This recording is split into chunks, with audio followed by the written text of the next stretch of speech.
Здраво, дечиња! Денес ќе ви раскажам приказна за еден многу посебен мачар. Мачарот во чизми. Подгответе се за авантура полна со трикови, храброст и магија. Еден стар мелничар имал 3 сина. Кога починал, го поделил своето мало богатство помеѓу нив.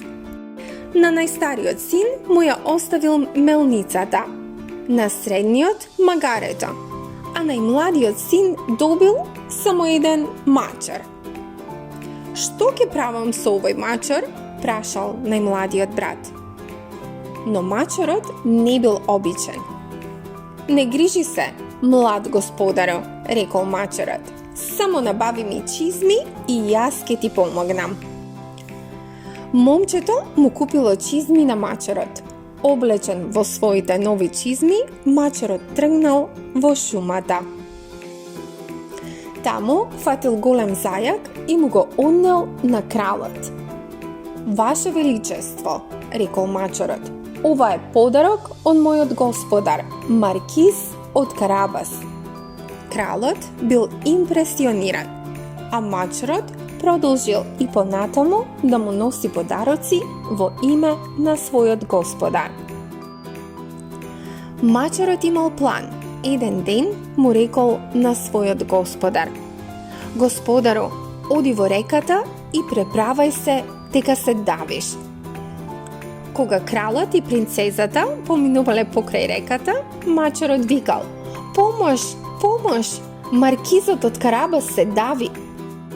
Кралот веднаш скокнал во водата и му помогнал на момчето, а мачарот го убедил кралот дека неговиот господар е богат.